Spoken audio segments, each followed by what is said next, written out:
Hey there, chatters. I'm Nat. And I'm Kat, and welcome to the Crime Chat. I am your forensic femme fatale. Natalie is your true crime addict connoisseur. We're just two normal girls who obsess about dark crimes, evil minds, and occasionally the unknown. And here's your disclaimer, chatters. The following crime chat contains adult content, and I have a feeling we're going to talk about some violent scenarios today, so your listener discretion is advised. Today's crime chat is actually a chatter request. Yay! Lorraine Campbell has requested this months ago. Yeah. We're doing it, and oof, it's a doozy. It's a doozy, huh? Oh, boy. You have been warned. And before we get into today's crime chat, what you done? Well, I have been catching up on some television. I've been watching the new True Detective on HBO with Jodie Foster. Oh, you have too? Okay, yeah. Yeah, isn't it great? She's season 4. I haven't gotten there yet. I just started season 1. Okay. Matthew McConaughey. Yep. Hot man. Well, I'm a big fan of the True Detective series, and it's been several years since they've had a new season out. Mm-hmm. So, it's great. This one's called Night Country with Jodie Foster. I'd never watched it before. I'm like, you know what? When I clicked on it, I'm like, oh, I want to watch this. But then I realized there's 3 prior seasons that I haven't even seen. And so every season they have a new lead detective, which I love that. Yes. I've also watched the new season of Fargo on FX. I love Fargo. I've never seen that. I gotta check it out. Oh, it's so good. It's that perfect level of macabre and like mystery and humor too. So this one, the lead actress is Juno Temple, and she was in Ted Lasso. Who is that? Is that the brunette? No, she's the really teeny tiny build, petite blonde. Her character was Keely on Ted Lasso. All right. Yeah.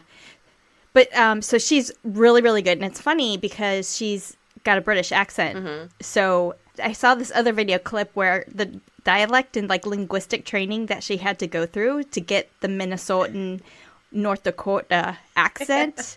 And she did phenomenal. She did super, super good with it. And that's a great series also. And that with Fargo, it's the same thing like with True Detective. It's something new every time they come out with a new season. Mm-hmm. It's not the same characters. It's new people, so it keeps it like super interesting. New things. It's got John Hamm in it too. Oh, he's hot. And he plays a bad guy. But is it loosely related to the movie? Yes. It is, okay.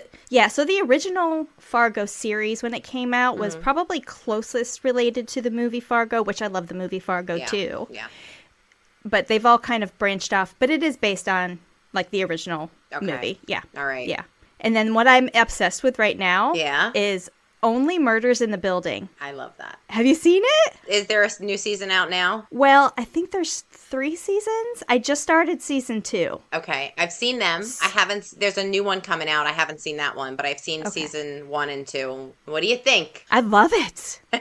I love it. And I love the fact that they're doing everything like for a podcast, for a true crime podcast. I was just like, oh my gosh. And some of the things that Martin Short does on there as far as like, ooh, that'd be a good line. Yes. I'm going, that's us. I'm kind of thinking, I know. And then I got me thinking like we need to go on and do like a live investigation. We do. On something. Yeah. We absolutely need to do. And you know what the funny part is? You remember early on when we were trying to figure out like our audio before we got like the schnazzy mics? We literally considered going in the closet and recording. Yes. Because it's so hard to get the audio down. Yep. I love all the celebrities that kind of make cameo experiences too on there with Tina Fey, Amy Schumer, Shirley. She was in Steel Magnolias. Shirley MacLaine. Mm-hmm. So they have a lot of cameo appearances too from other celebrities, which sometimes they play their real like celebrity status, like Sting, and sometimes they're actual characters in the story, which is cool. Love it. It's definitely a good series. I love it. So yeah, that's what I've been doing. I've been watching True Detective, but I've been watching the first season with Matthew McConaughey and Woody Harrelson and 2 amazing actors. Yeah. Putting them together, though, it's so funny because I love Matthew McConaughey. I think he is he's just a gift, a God gift to the world with his body, everything, But all right. Yeah. So, but the thing with him is that he has such a slow Southern the way he speaks. Like, what do you call that? A slow Southern. What do you call it? People call that like a dialect. It's a dialect, but they call it like a drawl or something. Oh yeah, Southern drawl. Yeah, he's just got that, and he literally slows down the series because you're waiting on every word he's saying, right? Yeah, and he's very intentional though with it too. Yeah. I mean, but that's what makes good actors. So right.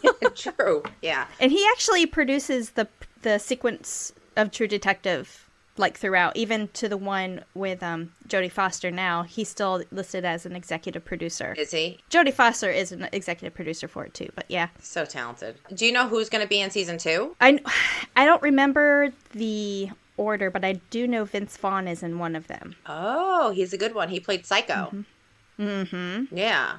He was a great Psycho. Yeah, he was. He was. Great Norman Bates. He was. And it's so crazy because he's a comedian in his normal life. And he played a great psychopath. So yeah, that's basically all I did. Well, I know your story today is going to go over Richard Speck, which is the interesting character that our chatter Lorene mentioned, but I don't know all the details as per usual. I did see, though, that he had a tattoo that said, "Born to Raise Hell." And that got me thinking, we haven't really done much on tattoos. Well, first I was like, I need more tattoos. And then second, we haven't talked too much about it. So I decided to include an article that I found of kind of like popular killers who were known for their tattoos. Ooh. Now, to be fair, honestly, some of these killers that were in this like list that I found are not all that famous, or at least that I'm not aware of, but either way, we'll jump into it. Here we go. Okay. Well, the first one is Charles Manson. His unibrow swastika.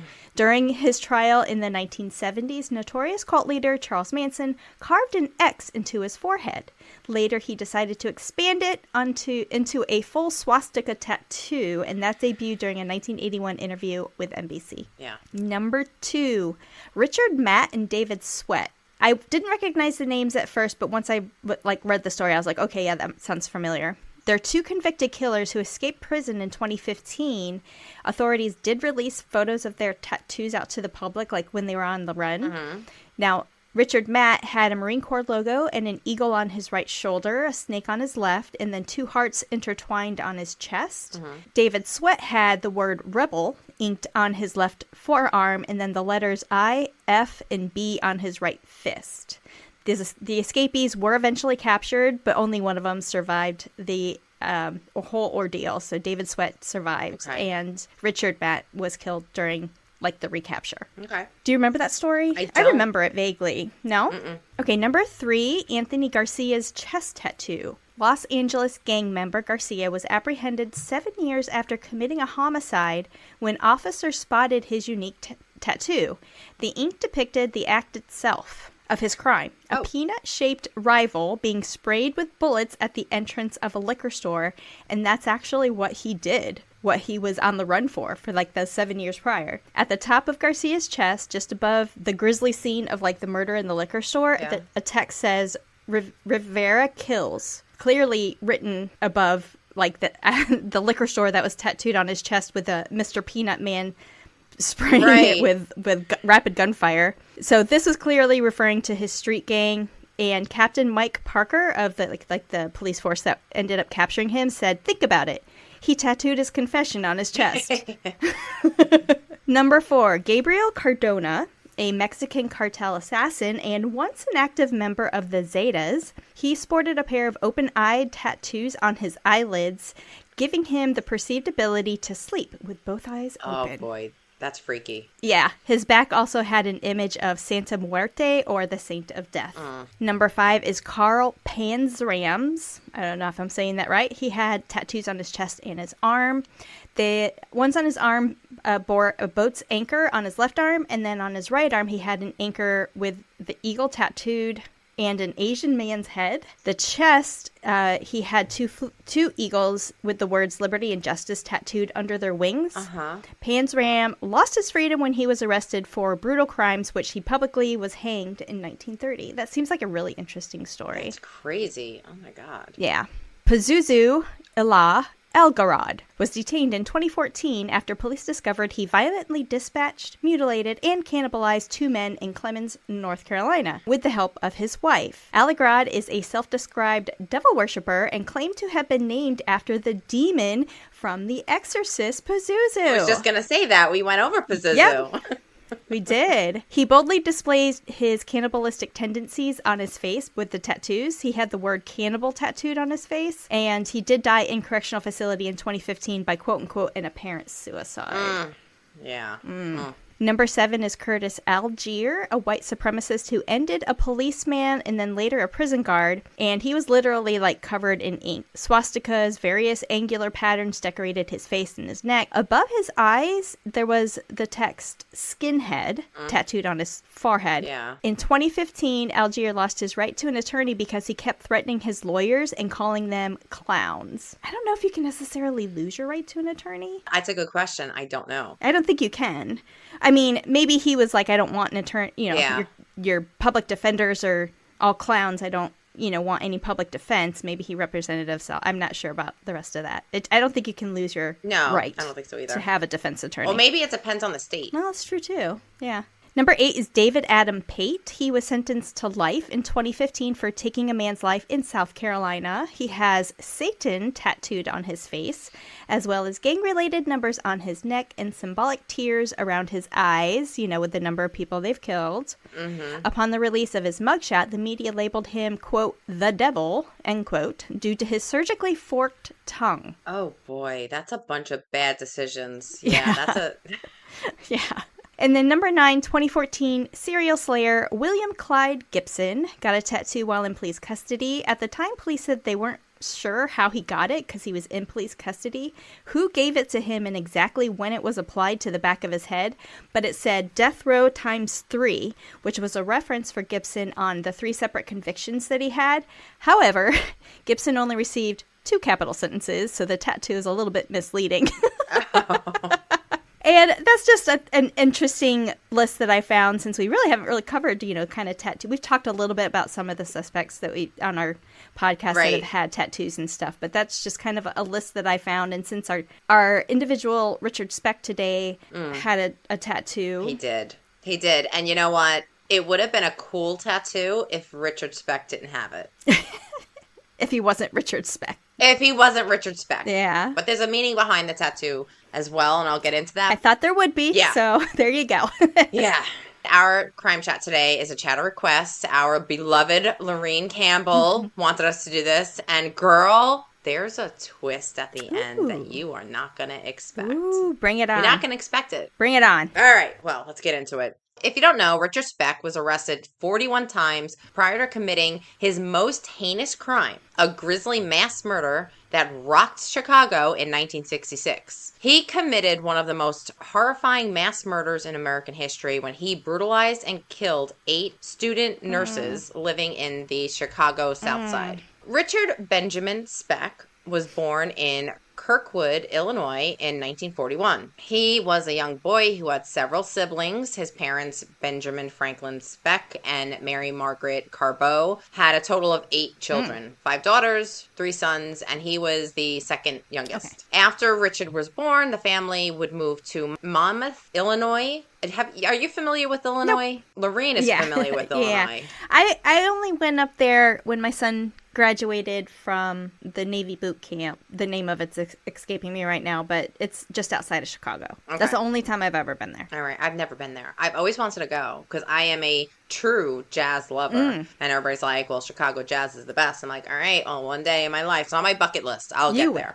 So he was born in a small town established in 1831. Are you familiar with dry counties? Oh, yeah. No alcohol is allowed to be sold. Like this is one of those. Well, our county here, up until just a few years ago, you couldn't buy alcohol on Sunday. We had that here too, but they changed it. So Richard's parents were both very religious, and they did not drink and they didn't smoke, so this was no problem for them. And, it was a dry town and it was a dry life. Mom was super strict if dad would go out to get a drink, like after work with his friends. I guess there was like a neighboring town that they can go to and they play pool, they hang out by the bar.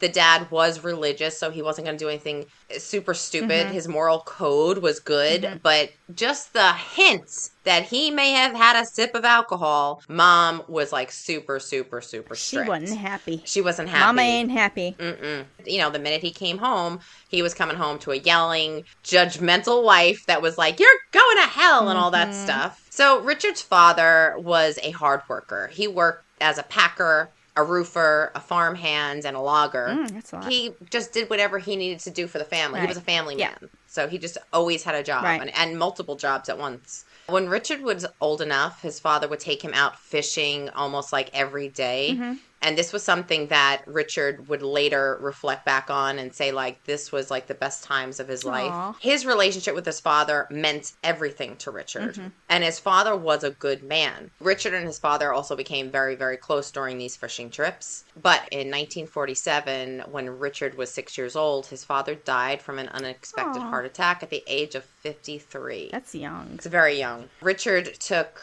the loss of his dad very hard. Without his father, he began to act out in school in very odd ways. In elementary school, other students would say that he would whine like a baby and do things like eat crayons. We all tasted that pasty glue. Yep. Or have you ever done the Elmer's glue challenge where you cover your entire palm with Elmer's and try to peel it off in one piece? Yep. And get your fingerprints on it.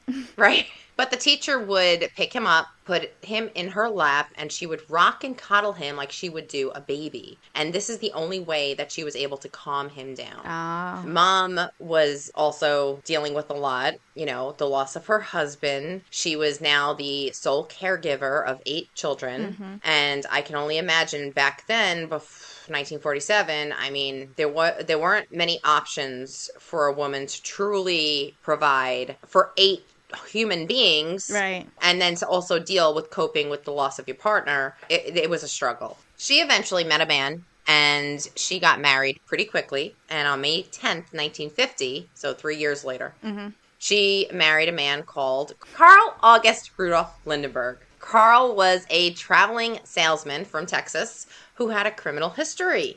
It ranged from forgery to DUIs. And guess what? Mom didn't pick him well because the one thing she does not like is a drinker.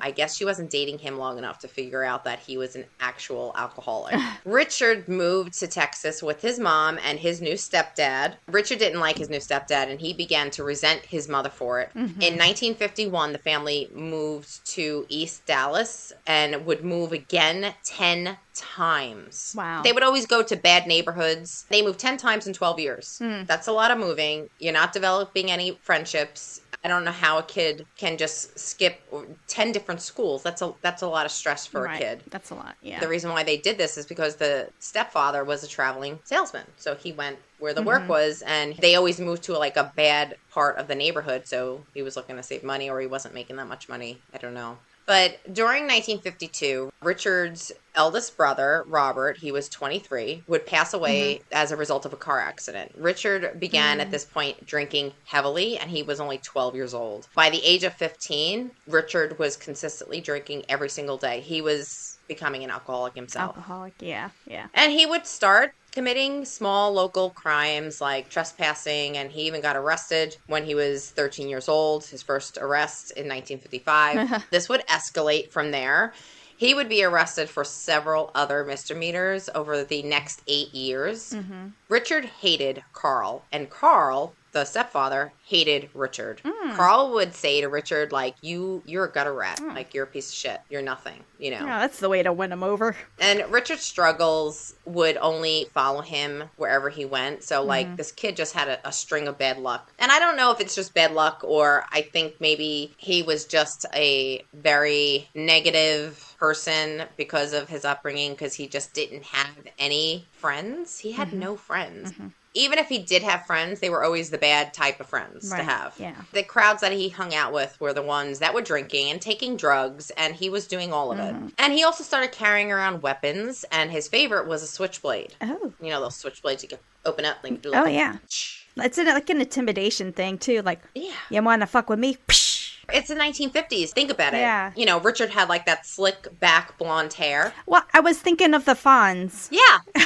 From Happy Days. He had a tattoo on his arm, and it read, "Born to Raise Hell." Yep. Now, a little bit of backstory about this tattoo. The tattoo was about his birthday. So the day after he was born was the day of the attack on Pearl Harbor. Oh, okay. And Richard stated, "The day I was born, all hell broke loose, and it hasn't stopped since." So that's what that means.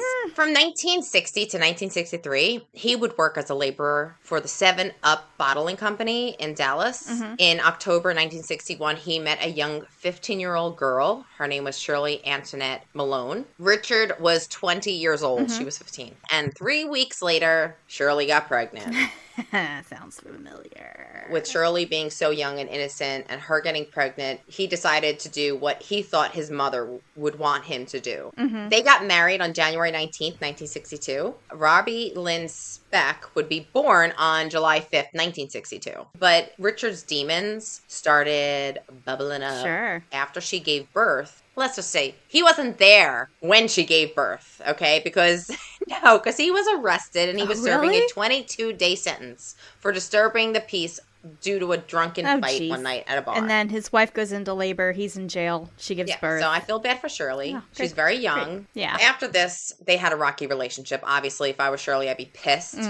Richard would even take his paycheck and then blow it on drugs, alcohol, and sex workers. Oh, no. And then he would go home broke. His whole point of view on women sank. You were either pure as the driven snow or tainted and going to hell. No in between. It was black or white. He even thought that Shirley was cheating on him at one point, but she was faithful. He continued with his sex workers and prostitutes, and just to piss her off, because he had a nasty streak, he actually would hire prostitutes to drive by his house, park outside, and then on the hood of his car, he would perform lewd acts on them in front of her while she was in the house with the baby, just to piss her off. Oh my gosh. Yeah. Shirley began to fear him also. She claims he would rape her at knife point up to 5 times a day. Oh, my goodness. In July of 1963, at the age of 21, he was sentenced to a 3-year term in prison after being convicted of forgery. He also robbed a grocery store for cigarettes and beer and like $3 in cash. And you have to keep on remembering it's 1963, so... Yeah, I was going to say money time converter. Yeah. He would only serve 16 months of the sentence. His freedom was short-lived because the week he got out, he got arrested, but back in jail. And this was because he attacked a woman in a parking lot of her apartment building with a 7-inch carving knife. Well, I mean, that's a natural progression, right? The sad part about the story, this could have been prevented in so many ways because he had he had so many arrests. That I don't think it would necessarily happen today where he would be released so easily on the other convictions. Like, I think they probably would keep him longer. Yeah. Well, and now there's easier access to past history of crimes too, like, and you know, that would kind of come into play maybe too for convictions. I don't know, but it was all done in the same area, so you would think the same police department would have. He probably would have been a common name in the department. You're like, oh, there's that Speck guy again. His crime against this woman in the parking lot reminded me a little bit of Kitty Genovese, the story you did, because while he was attacking her, she managed to scream so loud that she intimidated him and he ran off. Oh, okay. But police tracked him down a few blocks away, so he didn't even leave the scene of the crime. So it's kind of reminiscent to what Kitty went through, because initially she scared him away and then he came back. I don't know if Richard was doing the same thing where he was kind of waiting for it to mull down and go back, but police showed up and they were looking for him. He was convicted of aggravated assault and he was sentenced to 16 months. However, due to an error, he was released in just 6 months Yeah. After this, he worked for the Patterson Meat Company as a driver, but he kept on crashing the truck and not showing up for work, so he got fired. In January of 1966, Richard's wife would file for divorce and get full custody, thank the Lord. While he was going through his divorce, he actually moved in with another woman, a 29-year-old professional wrestler. Oh, in the 60s? A female professional? Oh, okay. Yeah. He met her at his favorite bar called Jimmy's Lounge, where she was a bartender, and he would see her there when she was working. And she hired him to babysit her 3 kids. Ugh. I would love to know what happened there. I don't know. His behavior is so problematic at this point. It gets worse and it gets worse. Not long after this, Richard would stab a man in a knife fight at Jimmy's Lounge. He was charged with aggravated assault, but his mother got the charge reduced because she hired a pretty good attorney, and he was able to change it to just disturbing the peace. No, I mean, never mind, he was already convicted of aggravated assault. Right, with a 17-inch knife, yeah. And Mom would often bail him out. On March 5th, 1966, he robbed a grocery store, stealing 70 cartons of cigarettes. The police sent out a warrant for his arrest, but he skipped out of town before they can get him. This would have been his 42nd arrest. Wow. That's a lot. He ended up making his way back to his childhood home in Monmouth, Illinois. On April 2nd, Richard would be caught red-handed as he was robbing a home of a 65-year-old woman named Miss Virgil Harris. It was at 1 a.m., and she was just returning home from a babysitting job. Richard was waiting inside her home with the knife. Ooh, creepy. Yeah. And she's 65 years old. Yeah. He tied her up and then he raped her. He ransacked her house. She was obviously targeted. Yeah. Like if he was already inside waiting for her, he had been doing some scoping. Yeah, and you know what? After doing this story, I have to admit, because I finished the story up like at 1 o'clock in the morning, I was looking over my shoulder in my house because he's just so creepy. Yeah. But before he left, he ransacked the house and he stole $2.50. It's actually the money she made from her babysitting job. But he did leave her alive. The woman described her attacker as a 6-foot tall man, white male, with a southern draw. Oh. But before they were able to find him, he skipped town again. A week later, Mary Kathleen Pierce, 32, was last seen leaving the bar that she worked at around 12:20 a.m. And this was on April 9th. On April 13th, she was officially reported missing, and her body was found that day behind the bar that she worked at. Oh, so she wasn't far. No, she was still at work, technically. She died from a severe blow to her stomach, which ruptured her liver. That had to have been painful. I mean, it's not... How hard do you have to hit somebody? That's not instant. That is definite. She would have felt every single pain up until passing. Yeah. Like, that is not a very quick death. Police knew that Richard was in the area, and they showed up to question him. But guess what? He skipped town. Of course. Police decided to search the hotel room that he was staying. They found jewelry that belonged to the 65-year-old Miss Virgil Harris, as well as items reported missing in a few other local burglaries. On April 19th, 1966, Richard went to stay at his sister. So when this was all happening, Richard was also like staying ahead of the police. Sure. And he had a story. He said that, well, Martha, listen, the mafia is after me. God. They want me to work for them. They want me to sell drugs for them. But I told them no. And Mommy raised a good boy. I told them no. So and now they're after me. Now they're after me. So I need to stay with you. And they were just like, yeah, sure. You know, you could stay with us for a little bit. His brother-in-law, however, said, well, you can't just stay here. You have to work too. No freeloading. He got him a job on a freight ship. But his first time at sea, he was actually found on the ship, like buckled over in pain. And this would totally be me because I don't know how people can be on a ship that long and not get sick. But he was buckled down in pain. And he was holding his stomach. He actually had to be airlifted from a helicopter to the St. Joseph's Hospital. And he was diagnosed with appendicitis. Ooh. According to the doctor, another hour or so, this man would probably be dead from rupture. Oh, it would have ruptured. So it didn't rupture. So he had, Yeah, so yay, they saved him.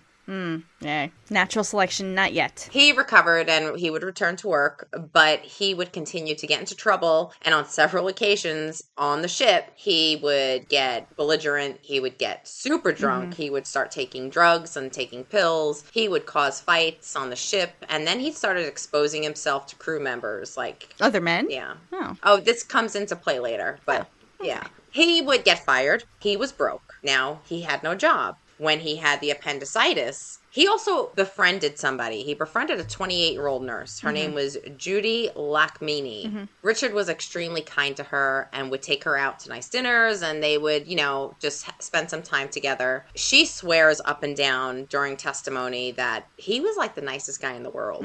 She's like, I never had a problem with him. I think he treated her like his mother because he viewed her as, she was the nurse in charge when he was sick. So maybe as like a caregiver. She's an angel. Yeah. So Judy felt bad for him after he got fired, and she gave him $80 just for, till he found his next job. And remember, he was still kind of staying with the sister. July 11th, the sister stated, and the husband was like, listen, dude, you overstayed your welcome. You're not working right now, and you're just sitting on the couch getting drunk, and you just can't stay here. They had their own children to worry about. Right.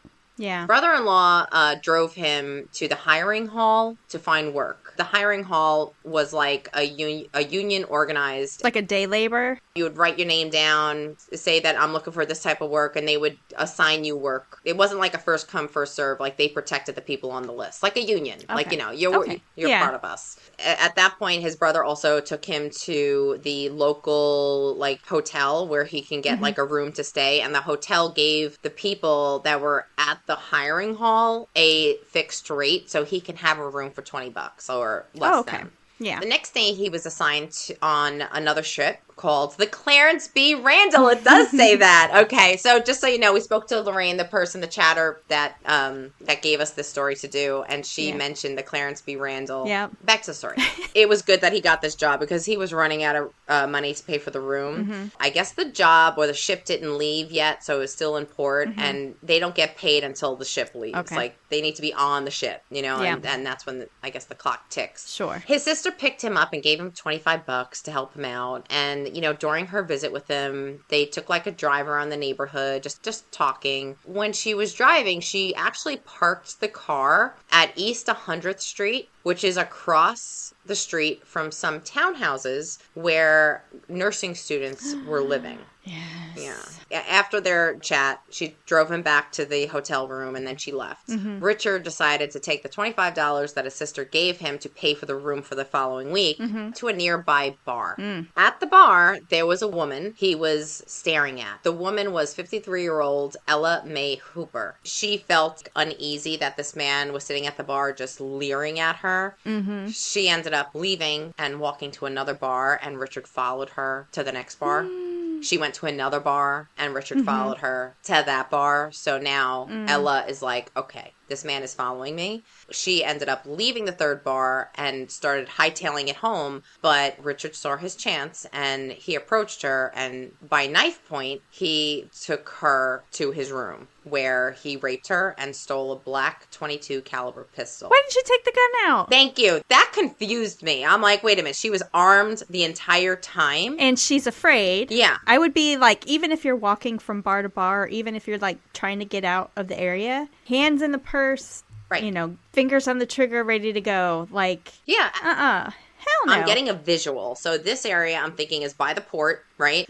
Probably have local bars, local places to eat. Sure. A lot of these people are coming off of the boat and they want a drink. They want to warm up. They want to get some food in their system, maybe hook up. So I'm thinking that's kind of the vibe. So it's understandable that Ella would be carrying a pistol. Right. But once again, like, this is the area that she's bar hopping in. Yeah, you whip that sucker out and defend yourself. I mean, it's if he doesn't know, maybe, like, how did he even know she had one?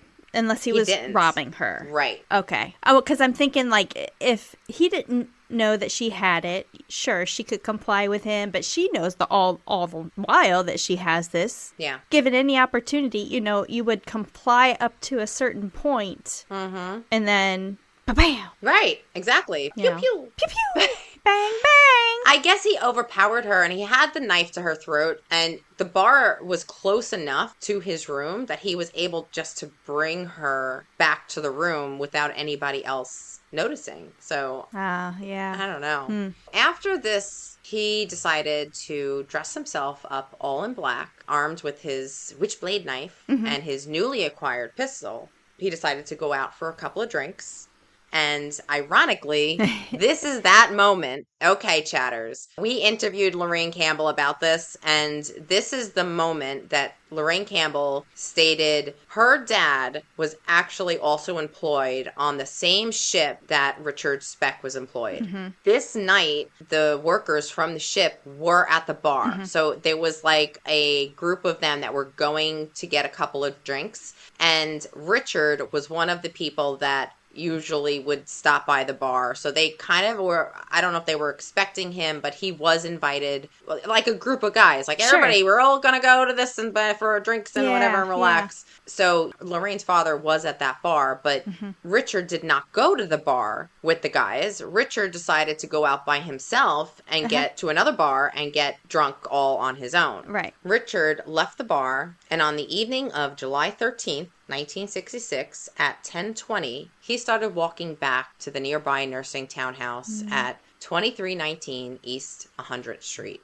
The complex functioned as a dorm house for 9 nursing students that attended the South Chicago Community Hospital. When Richard got to the complex, it was about like 11 p.m. He went to the back of the building. He used his switchblade knife to pry open one of the window screens, and he crawled inside. He quietly went up the stairs, the top floor where all the bedrooms were at. Instead of barging into one of these rooms, Richard decided just to knock. So first door, first bedroom, he knocks on it. The door opened, and a 23-year-old Filipino exchange student by the name of Corazano Armano found herself staring down the barrel of a .22 caliber pistol pointed at her face. She froze in fear. She had no other choice but to comply with Richard's demands. He was going to use her to gather up all the other housemates, and that's exactly what he did. One by one, they woke 5 other nursing students. The 5 women were Matilda Guerrillo, 23, Valentina Pasion, 23, Patricia Malisic, 20, Pamela Wilkening, 20, Nina Shamel, 24. So those were the 5 that were in the house in their beds. He brought them one by one to the largest room in the house, which was like the living area. Then he would tie them up. And he tied up like their hands. He would bound behind their backs, and then he would tie their ankles together. Oh, okay. So one by one, he would bring them to this common area and start tying them all together. But Corazano was the bait, essentially. The bait. For everyone. So scary. The women managed to keep calm, and they tried talking to Richard. These women are not stupid. They're trained to deal with trauma, or they're trained to deal with maybe a psychological issue. They're also trying to assess the situation. Right. They're just like, okay, all right, everything's going to be all right. He had them all sitting on the floor. And then he went to go sit on the floor himself. And then he just started chatting with the girls. So there was no reason for the girls at that point to think that he was going to do something bad. I'm sure they were thinking of him like, he's having a really bad night and he wants to rob us. Let him rob us. Yeah. We just want him to move on, you know? Right. And he also said it to them. He's like, listen, I don't want to hurt anybody. I just want some money to leave town. And he wanted to get on a ship to New Orleans. They absolutely, as a nurse, you absolutely go through training and classes dealing with patients that go through trauma, that are having anxiety, and how to keep them calm and how to kind of like talk them through this. So he's dealing with 5 very educated people at that point that are all on the same page without saying that they're on the same page. Right. While they were sitting down calmly, and the door opens and another housemate arrives home after her date. It was 22-year-old Gloria Jean. She was quickly captured by Robert and tied up with the rest. He crushed out a cigarette and one by one, bringing them to a bedroom, and his plan was to rape them. The first one was Pamela. However, it was quickly cut short. The front door opens. 2 other women that lived at that house arrived home from their evening out. They walked past the room where Richard and Pamela were, and this is when all hell broke loose. And it was a literal bloodbath. Oh. Suzanne Farris, who was 21, and Marianne Jordan, who was 20, once they saw him on top of Pamela in this shocking way, you know, like you could tell like Pamela was not enjoying herself, they tried to run. Like they I guess from the front door to that first bedroom, maybe there was like, I don't know, 15 feet They did turn around and try to run out, but Richard got to them quick enough. He stabbed them over 20 times till they were dead. It was just a bloodbath at that point. He turned back to Pamela. He did not rape her, but he did murder her. And he stabbed her multiple times. He then washed his hands, cleaned himself, and he returned to the room where the rest of the women were. He took the next one into the same bedroom and stabbed her repeatedly. The women, tied up, could hear the muffled screams. Yep. He continued, one by one, over and over, and this lasted for 4 hours. Wow. Gloria Jean Davis was last. She was, unfortunately, the woman that Richard decided to rape, and he unleashed brutal hell on Gloria. He sexually brutalized her for an extended period of time before he strangled her to death and then stabbing her. After he had finished, Richard cleaned up, and then he left the house. He walked over to the nearby bridge. He tossed over his knife and then went back to his hotel. I guess he held onto his gun because he really didn't use it. This entire time, his clothes were dripping in blood. But remember, he wore all black.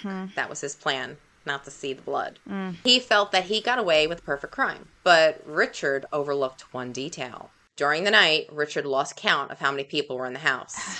He left behind a witness. There was one woman who managed to slip out of his view, and that was Corzano, the woman who initially answered the knock on the door. Yeah. She was tied up with the rest of the people on the floor, but when Richard turned his back, probably when he dragged Pamela into the room, she rolled underneath, they say a bed, but it was like, I think it was like a couch, because they were in like the living room area. Maybe like one of those like old chase or like fainting couches is like what I'm picturing. Under the couch, she would wait, and she would be listening to the horror he unleashed on her friends. She was expecting him to drag her out from her hiding place. Like, she didn't think he didn't see her. Yeah. At one point during the night, she didn't hear any footsteps. She didn't hear any more screams. She didn't hear anything. She stayed hidden under that bed till 6 a.m., frozen in fear. Well, finally at 6, when she got up, she managed to get herself to the nearest window, and she began screaming for help at the street below. Police arrived at the scene.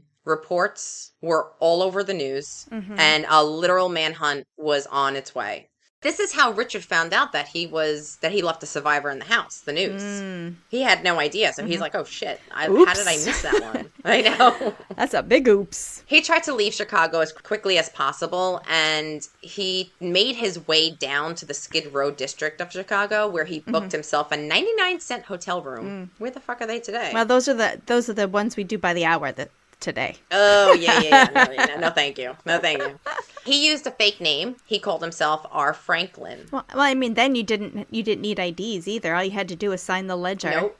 He couldn't really exactly get out and move around because police were all over the city looking for him. On top of his description, the description from the witness, they did find fingerprints at the scene. And between the fingerprints and the witness description, that led the police directly to Richard Speck. 3 days later, he got drunk and tried to commit suicide in his hotel by slicing his wrists. A hotel handyman found him unconscious as lying on the floor, and he called 911, and he was rushed to the hospital where they managed to save his life yet again. Dr. Leroy Smith recognized the tattoo, Born to Raise Hell. He called the police and he was arrested. Before his trial, he was analyzed by like a panel of psychiatrists chosen by the defense and prosecution, and they would all find him competent to stand trial. So yay. Good. Trial started on April 3rd, 1967. Richard claimed that he had no recollection of the murders. He recalled drinking until about 8 p.m. when he was given an injection of speed by a stranger at the bar. Like, what the fuck? No. It wasn't me. It was the one-armed man. But the whole time, he never denied the murders. Yeah. He just said, I don't remember. I have no idea. I was injected. I was, whatever. But he never denied that he actually killed somebody. He stated, if I am accused of it, I don't remember it. The living victim would testify in court about that night. She actually identified him while on the stand. Like, she was just like, he did it. Yep, that's him. Along with her testimony and the fingerprints, the jury took 45 minutes to deliberate and came back with a guilty verdict. Richard was given the death penalty. Good. However, no. It was changed to life in 1971 when the Supreme Court ruled that people opposed to the death penalty were unconstitutionally excluded from the jury. It was during that window in the early 70s where they didn't have anybody on that jury saying, I don't believe in the death penalty. Like, you kind of needed that fair. So he got life in prison. He served out his sentence in the Stateville Correctional Center in Illinois. This is where things take a weird turn, Kat. You ready? Yes. He frequently was found in his cell with, like, drugs or moonshine. Like, he obviously had connections. Sure. Okay. He was given the name Birdman because he also captured a few sparrows that flew into his window in the room. They were his pets now. Okay. Amongst the drugs that were found, so that were smuggled in for him, were some unknown hormone therapy drugs. Richard began growing breasticles while he was in prison. Wow. A very bizarre video, like a bizarre sex tape that was recorded in 1988 was leaked from the prison in 1996 by an anonymous attorney. The video showed Richard wearing panties, like silk panties. He was topless and he was kind of like bouncing his big boobs and then performing oral sex on other inmates. Not that there's anything wrong with that, but I guess where it would come into breaking the law is the whole performing oral sex. Why the fuck would it be videotaped anyways? Y'all put your phones away. He didn't know it was videotaped. Oh. Let's just put it this way. Richard had no idea this video was somebody was filming this video. And it was another inmate that was filming the video. Yeah.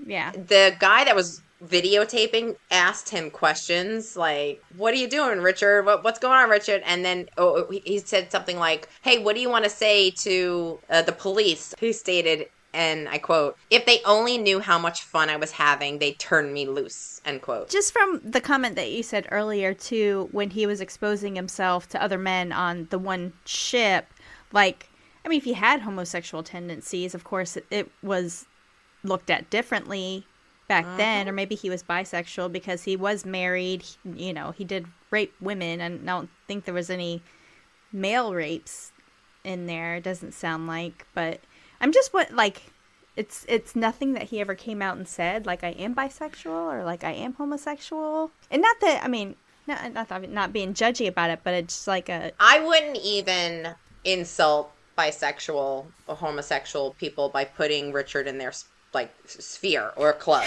I feel Richard was broken a long time ago, and we don't know if the stepfather ever did anything to him. We just know they hated each other. Yeah. We know that Richard had a very unhealthy relationship with his stepfather, maybe a loveless relationship with his mother, but he respected and loved his mother, but she didn't give him the love that he desired. The affection. Sure. So it manifested in him to where there was always a victim sexually. If you notice, in every sexual encounter with Richard, there was always a victim. Before he went to prison, he had his victims. But in prison, it kind of flipped on him, and he was the victim. Oh, I see. But there always seems to be a victim, and I think that's the way he doesn't. You could tell this man has no idea of what love is. Yeah. So what did he do? He almost turned himself into one of the women that he victimized. There's always got that. Like, that's what gets him off. Well, it's just the comment of if they only knew how much fun I was having, they wouldn't let me be here. He may have had gay tendencies earlier on that were really snuffed out because his mother was super religious. One of the reasons why he needed to be coddled when he was young was because nobody understood him, and he was really, really struggling. Yeah. But it manifested into something very, very dark. Right. But yeah, so... Yeah. The voice behind the camera during this video was another inmate, and Richard did not know he was being filmed. And he asked, Richard, why did you kill all those women? And he responded, quote, it just wasn't their night, end quote. In this video, this is the only time that he ever admitted to killing the women, and they had the recording, and I think that's why the attorney leaked it. So I'm wondering if that was a planted, inmate, or obviously he was used as a rat, or, providing information for... Maybe. I'm wondering if it was planted, I don't know. It just seems like there's a little bit more to that part. Yeah, definitely.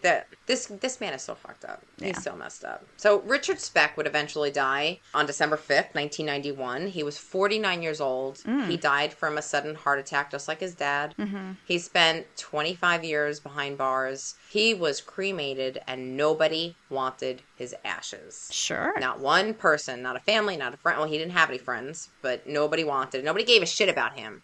Apparently, there are only 2 individuals that know exactly where his remains are. And that's the one of the police officers and the attorney. And they're not talking. And like I said, Lorraine Campbell, our chatter that requested the story, she remembered growing up, seeing this crime play out on the news. Her dad also remembered, I guess, like him somehow being affiliated with like the ship that he was working on. Yeah. So it's pretty scary how close, like, her dad was that close to danger. Yeah.